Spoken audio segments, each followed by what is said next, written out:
Hello students, how are you? I hope all of you are well and good and healthy. So lockdown started again and I'm back with the topic electrostatic. Today I'm going to discuss the topic electrostatic. Some content will start the topic. Just I'm starting it electrostatic.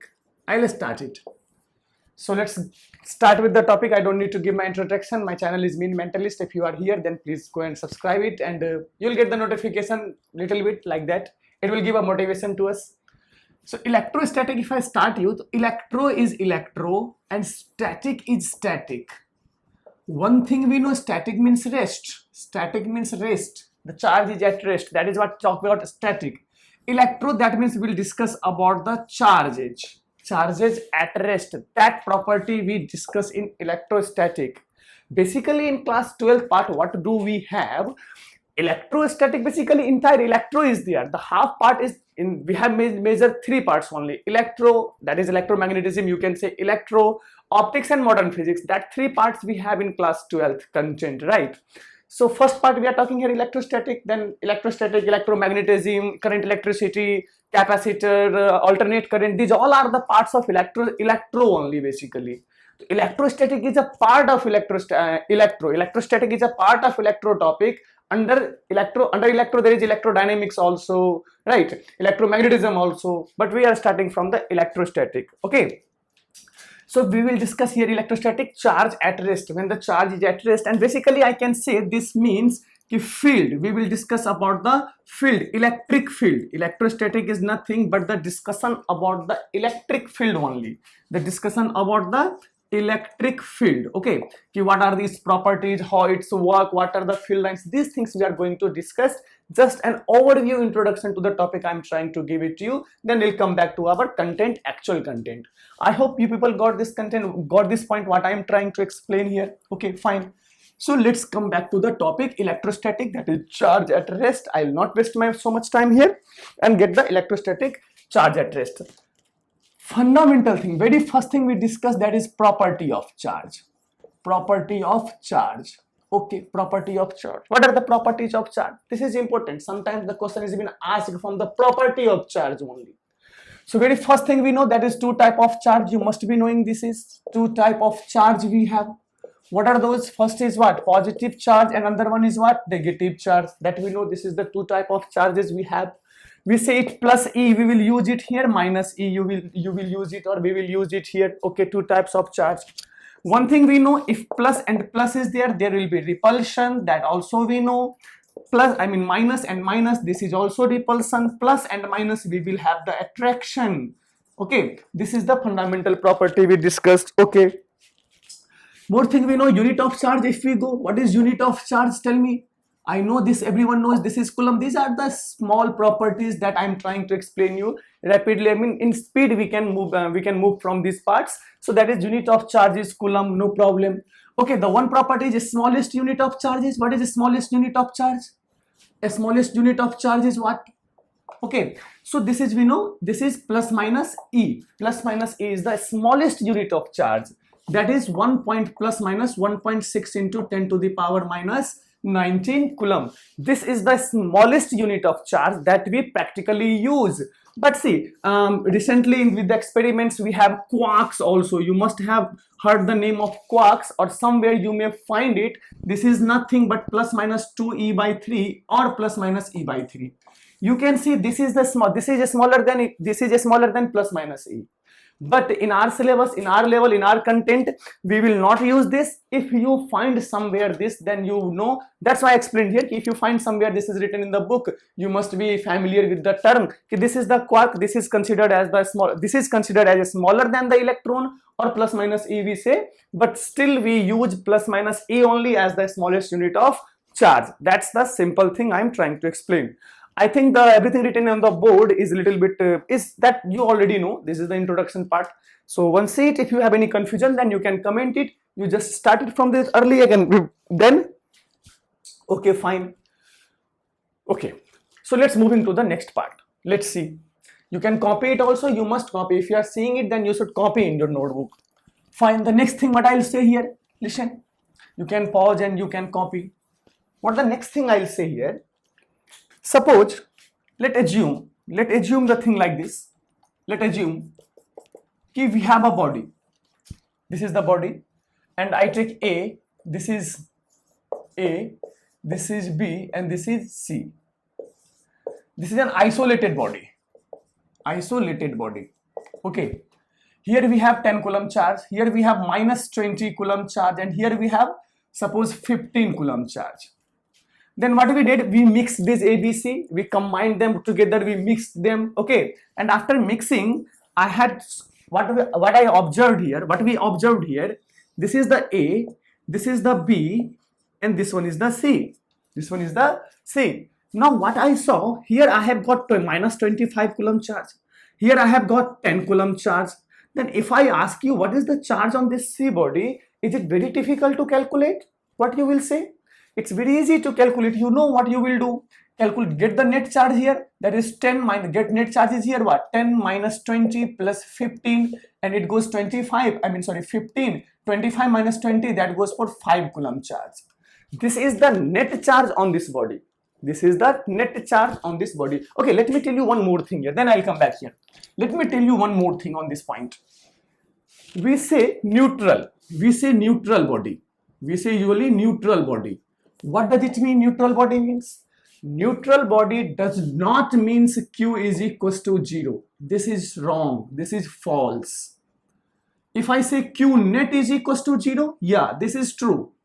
Neutral body, suppose this is a body we have, I am saying it is neutral, that does not means this body do not contains any charge. Yes, this body do contain the charge, but that is in equal amount. That is in equal amount. Plus and minus both are in equal amount. In that case, we will say Q net is equals to 0.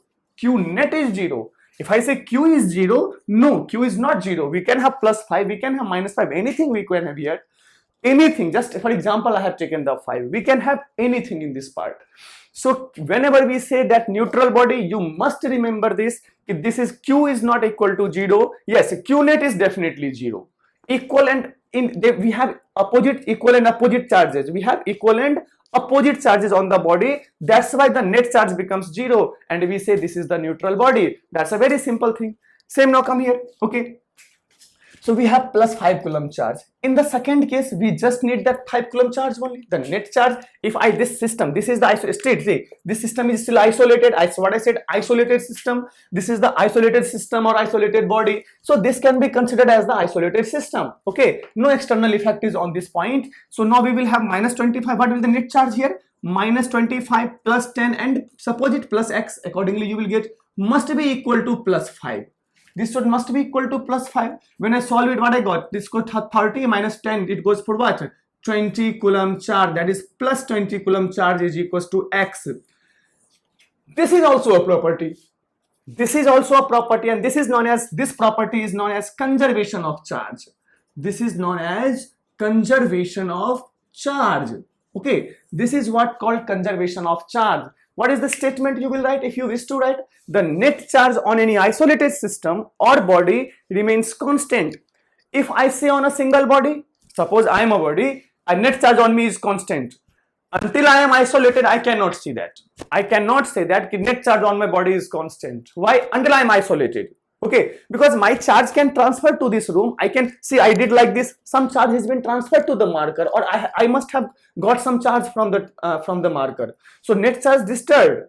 But if I consider it as a system, as an isolated system, the marker and the me is if I consider both as an isolated system, in that case, you know the net charge is going to remain constant. Whatever this marker will lose, that same charge I am going to obtain. Whatever the charge I will lose, the same charge this marker is going to get it.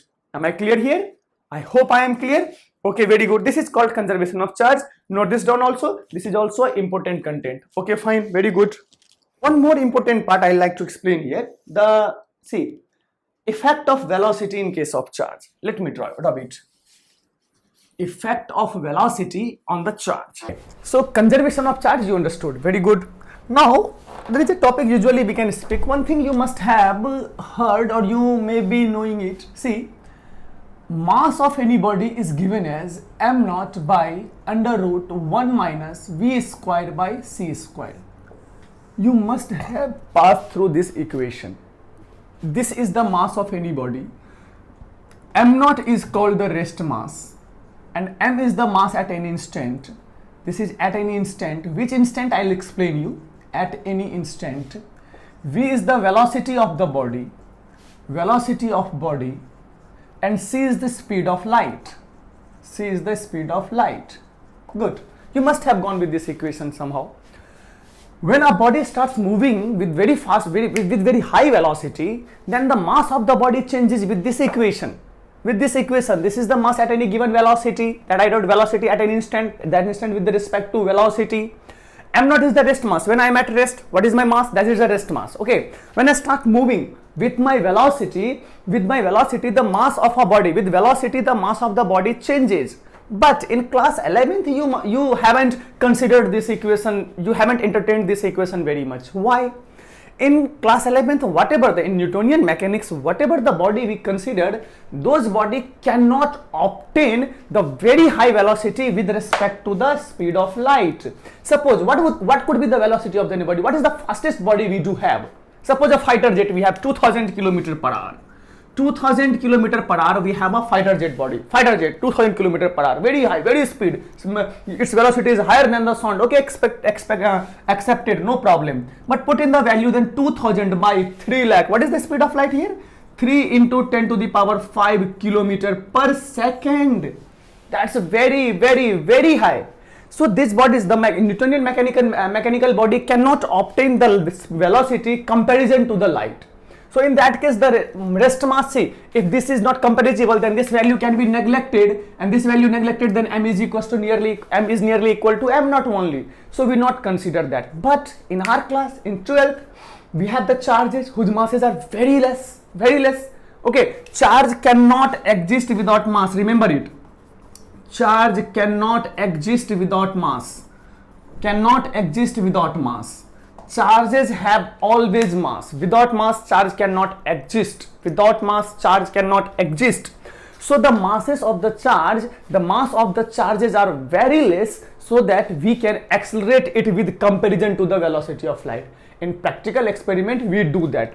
So here mass can be changed, so that this is the mass, this is the relation of the mass, that what I wanted to explain. So here the mass can be changed, and you know mass defect energy in modern physics, you know mass is converted into energy in that terms, you know, right?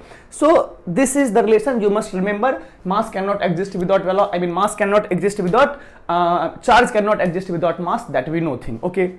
So what I wanted to explain here, what I wanted to tell you on this point, that mass of a body can change with respect to the velocity, but charge will not change. Charge will remain constant. It will not change. Charge will remain constant with velocity, but mass can change. This is the property I wanted to explain you, कि mass of a body can change with velocity according to this relation, but charge will not change. You must remember this thing. This is the important part. Okay. Now, I think there is not any confusion with these points.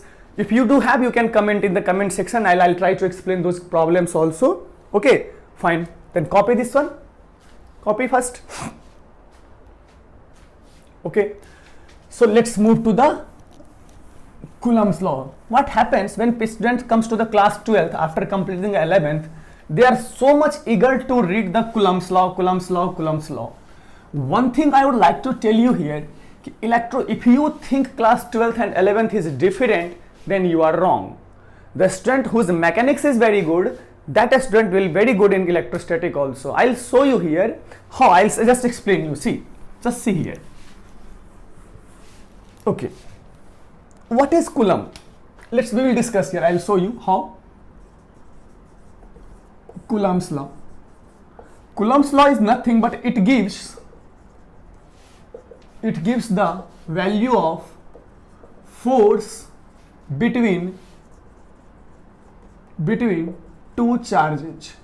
Okay, between two charges. I'll discuss on this point, but first come to the force. Basically, it is a force only. Coulombian force, electrostatic force, we say that. Coulombian force, we say that. So basically, it's a force only. And in class 11th, you have entertained the force in a very large topic, in a very huge topic. You must have discussed with the force a lot of equations, a lot of questions, a lot of concepts you must have discussed there. Imagine whatever the concept you have studied from the force in class 11th, all those questions can be implemented with this force also. So entire mechanics I can apply here. Entire mechanics I can apply in Coulomb's law. So if you know the mechanics, you know the Coulomb's law. If you don't know the mechanics, you don't know it, because ultimately it's a force only, na? What is the formula of Coulomb's law? That everyone know, K Q1 Q2 by R square. That we know. That's it. That's the Coulomb's law. Finished. But what about the problems? Problems will be implemented with the help of mechanics. So if you know the mechanics, you know the electrostatic also. Remember it always. So do not think they are different. They are attached. Okay. So let's come to the topic now. So what is Coulomb's law? Coulomb's law, it gives the force between two charges. Okay, see how? See, property is not finished yet. Accordingly, we will keep adding the properties there. So suppose we have a Q1 charge here and we have a Q2 charge here, and distance between them is R. A very simple thing. Remember, a very simple thing, a very simple analysis. If I hold this Q1 and I release this Q2, suppose both are the same charges, I am taking positive here, I am not taking negative, and both is negative also, you can repeat this experiment. If I hold this charge and I release this Q2, this will move in this direction, am I right? This will move in this direction, am I right? So force on 2 due to 1 is this direction. Similarly, hold this Q2, release Q1, the force will move in this direction, am I right here? This is the logical, just with the logic. Leave the concept. Later on we will see the concept. Leave the concept. Logically we can see this is going to happen. If I hold this charge and I release this Q2, it will move in this direction. It will accelerate in this direction. That later we will discuss. It will move in this direction. So this is the direction of the force on second with first. Fine. Very good. Okay. So we have got the direction of the force. They are opposite. Forces are opposite. Forces are opposite to each other. Opposite to each other. What does it mean? It means the force on 1 due to 2 is opposite to the force on 2. That means I can write here F12 is equals to minus F21 is equals to this direction I am saying. Direction I am saying. Let it be just direction. Magnitude I haven't written the magnitude here. Later we will discuss about the magnitude. This I can say from this experiment. True. Okay. Now Coulomb's law says, according to Coulomb's law, what Coulomb's law says? The magnitude of this force is equals to, proportional to, you can say, the product of the charges. This is the first law, and the magnitude of the force is inversely proportional to the R square. Inversely proportional to the R square. This is what Coulomb says. If force is the magnitude, which force? This force I am talking about. When I hold this charge and I release this Q2 experienced the force and accelerated. So what force it experienced? That is the Coulomb force that I am saying. If force on 1 due to 2 or whatever the magnitude you can take, that I mean force on 1 due to 2 or 2 due to 1, that is proportional to the product of the charges, and that is inversely proportional to the distance between them. Very good, inverse distance between them. If I combine this equation, then it will become like force is equals to, I am writing not 1 and 2, later on I will show you what is 1, 2 and 2, 1, no problem with that. So force with the proportionality constant K, Q1, Q2 by R square. This is what Coulomb's law. This is Coulomb's law. Okay. Coulomb's law. Very good. So what is K? K is the proportionality constant known as 1 by 4 pi epsilon naught. That is equals to 9 into 10 to the power 9. 9 into 10 to the power 9. Can you write the dimension? See, I mean unit of the K. Yes, we can write K. So F here Newton, that will be Newton. R here, that will be meter square. This will be downside, that will be Coulomb square. I think you clear here. How to write the dimension? Okay, if I have the unit, then I can write the dimensions also. I am not explaining the dimension. You know how to write Newton. This force mLT minus 2 meter L square. Coulomb charge. Charge is what? See, current is I equal to charge by time, and I is known as ampere. This is the dimension of current. So current dimension of charge is what? A into T. This is the dimension of charge. Put all the values, you will get that, you can calculate here. Okay. In this equation, you can see this epsilon naught. In this equation, you can see this epsilon naught. What is this epsilon naught? This is known as, epsilon naught is known as permittivity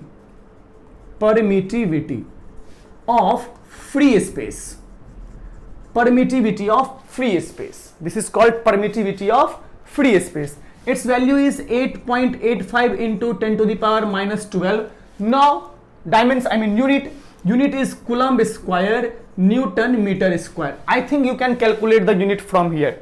Unit, see this epsilon naught will be here, then 1 by k, accordingly the reverse dimension, I mean reverse unit, and you can write the dimensions also. This is the value of epsilon naught. What does it mean? What is epsilon naught permittivity? See, permittivity, we will discuss on this point very deeply. Permittivity means, see, I have kept a charge and this is the medium. This is completely the property of the medium. This is completely the property. This is here the medium is free space. If epsilon naught is there, this is the medium of free space. What if I instead of epsilon naught I write epsilon? In that case, this is the permittivity of the given medium. This is the permittivity of the given medium.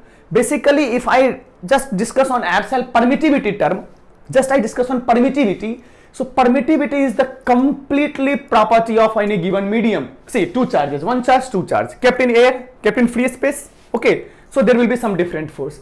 If I keep these two charges in the container of water, there will be the different force between them. The force will change. Why the force changes? Charge is same to same, distance is same to same, still force changed.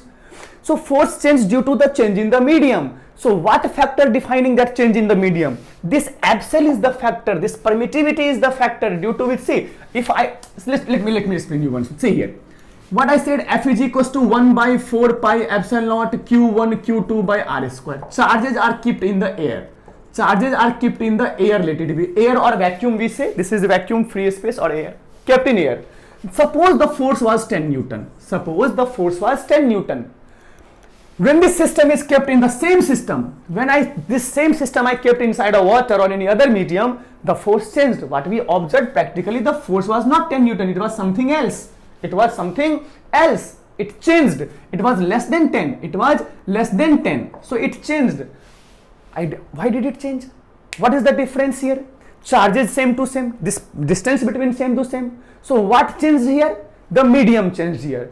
So what is the factor in this equation which depends on the medium? This charge do not depend upon the medium because charges are same to same. Our distance between them same to same. We didn't change the medium. We didn't change the setup, the system, the arrangement. We didn't change that. This arrangement is still. This distance is still R. This did not change. 4 pi is constant. So epsilon naught, epsilon is the permittivity, is the factor due to which the force changed in other medium, and that we say permittivity. Permittivity means how much field lines I will permit. That's completely my property now. I am standing here. For example, I am standing here. I am a medium. Suppose 10 field lines are coming from here, and I said I will take two field lines. I will take as my tax. I took 2 field lines and I passed the 8 field lines. You came here. You said no. I will take 5 field lines as my tax. You came here, that line 10 lines are coming, you took the 5 lines. Now how much field lines you are transferring? That observer will get only 5 field lines, na? Because you just took the 5 field lines. So this is completely the property of the medium. Permittivity is entirely the property of the medium, and this, when we change the medium, the electrostatic force will change. Why? Because it depends on the medium. So this is also a property. What is it? It depends on the medium. Okay, this is also a property. Electrostatic force depends on the medium. Very good. So we got the magnitude, we got the direction. Very good. We got the magnitude, we got the direction. If you wish to copy something from here, please copy. Again, this is the dimension. This is the dimension of charge. Dimension of charge. Okay, I'll write the dimension here also, no problem. See, if I write the dimension of this one only, suppose I'm writing the dimension of this, you can calculate. Okay, let me write for here only. Newton is what? MLT minus 2. Meter is what? L square. Charge, just now I have said you 80 to the square. Now I am very much sure that you can calculate. If you are here, then I am very much sure you are eligible to calculate this. And you are, I know you are. Okay, so do it, copy it, then we will move to the next part.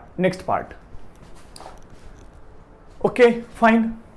I am rubbing it. Let's see. So what we got in case of Coulomb's law, we got the value, we got the direction, and as well as the magnitude also. Okay, we got the direction as well as the magnitude. Very good, very fine, very funny it was. Okay, so let's see one thing. What we observe practically, leave the concept now. Practically, this is Q1, Q2, distance R. When we released it, it accelerated with acceleration A. It had some mass m, it had some mass m. When I did here m into A, I got the force. You can get it. Simple Newtonian mechanics, F equal to ma, Newton's second law of motion. A special case of Newton's second law of motion. I'll like to remind you here one thing. Usually students thinks F is equals to ma is the second law of motion. It's not. Second law of motion is what? M dv by dt plus v dm by dt is equals to F net. This is the second law of motion. But as I said you, in Newtonian mechanics, the mass is supposed to be constant. We consider mass as a constant information. So this factor becomes 0, and from here we get ma is equals to F net. In the starting of the lecture I said you, in the Newtonian mechanics we take mass as the constant information. Remember now? 1 m naught by under root 1 minus v square by c square. If you don't, you can go back, you can check on that point also, ki how mass and charges are dependent, are related to each other and something like that. So this is just a special case. What is the special case? When mass is considered as mass is a constant information. In that case we are saying, right now we are not accelerating this charge with a sufficiently high velocity, so I am just taking it as a constant mass here. So F equal to ma. Similarly, here also this also, if I hold this and release this q1, here also we can calculate mass into acceleration. Mass into acceleration. So clearly F12 must be equal to F21 in terms of magnitude. In terms of magnitude they are equal. Yes, they are equal. Okay. So now whatever the properties we have discussed, I am going to write here. See, electrostatic means Coulombian force or electrostatic force are equal in magnitude. Second, opposite in direction. Why I am writing it, you will need to get to know now. Opposite in direction, that's also good. Opposite in direction, fine. Okay, and you can see if one force is here, other force is here, so these are parallels, we can say, or let it be, I will not say anything parallel. So are equal in magnitude and opposite to each other. Good. I said you this concept. Then what happened? You said me, sir, okay, you are saying equal, okay, equal, I am drawing, this is force F. Opposite, this F1 and 2 forces are there, one force is here, other force I am taking here. This is the F we have. Both are equal, opposite in direction. Is this the Coulomb's law? Is this the Coulomb's law? No. This is not the Coulomb's law. This is not how the Coulomb's law is acting. No, in a system, this is not how the Coulomb's law is acting. What I said, you see, they are equal in magnitude, that I showed you. They are opposite in direction, that also I explained you. Then you will say, okay, sir, you are saying these two information. Accordingly, I will draw, this is the graphical representation, and this is how I will represent the Coulomb's force. But it's wrong. This is not the representation of Coulomb's law. This is not the acting direction. This is not how the Coulomb's law, that Coulombian force is acting on the charges. But instead of this, the Coulomb force acts like this now. This is F, and on other charge, this is F. This is how Coulomb force is acting. Or take it as F21 or F12. This is how, if F12 and F21. This is how Coulomb force is acting. Right? Then I needed here to add one more term here, and that term is, it is central force. It is central force. It is central force. What does it mean? Central force means it always acts. Central force means, what does it mean? It always acts along the line joining. Along the line joining. When I added this statement also, now you are very much clear that this is not true, this is wrong. Now you will not draw like this. Clear now? So you must remember, this is a central force.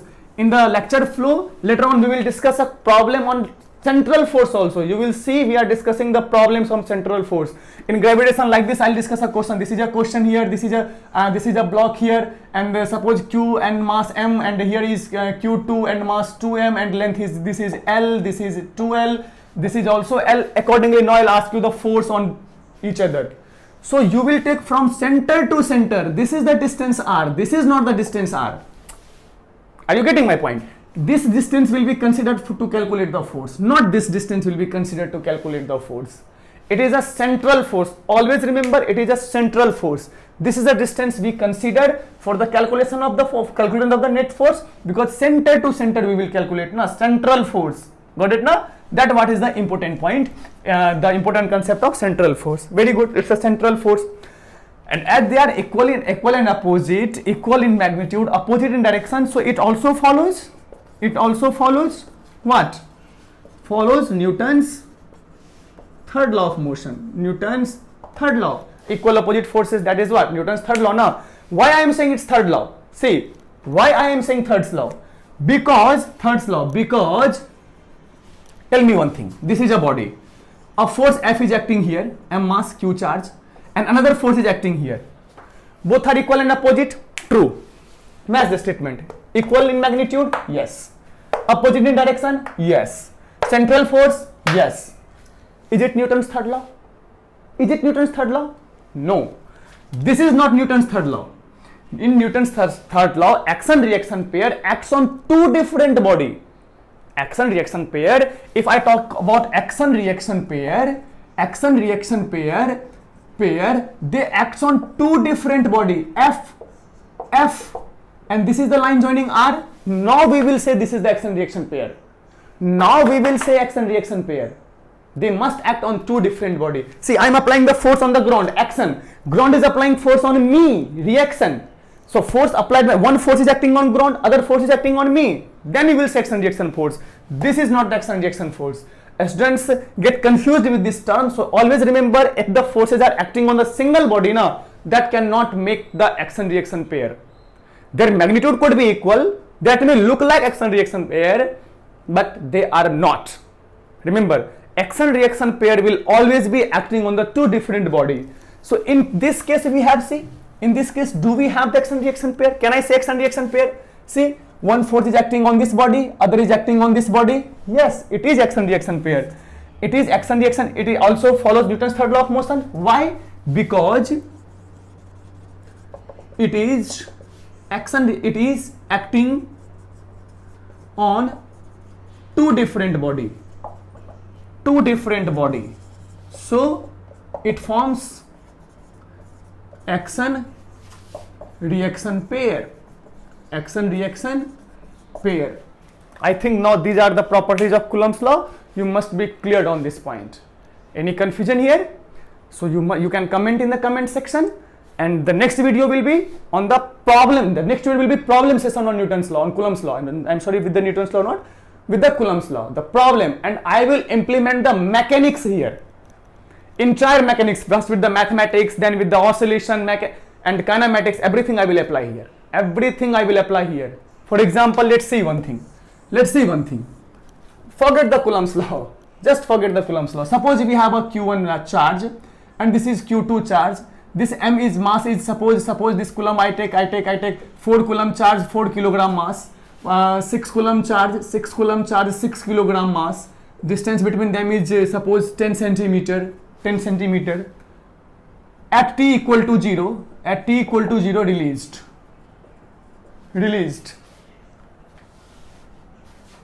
At t equal to 0, Q2 is released. Q2 is released. This is fixed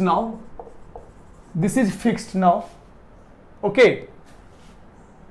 Then calculate the velocity of Q2 after time t. If I don't give the data, still we can calculate. If I don't give the data, still you can calculate. See, like this, that is Q1, Q2, and mass is M1, mass is M2. Still we can calculate this information. Such question we will discuss, such question we will take in the next lecture. Till then, you review the concept, review the information, and we will move to the question part in the next lecture. Thank you very much for coming here, and keep watching, keep studying. Thank you very much.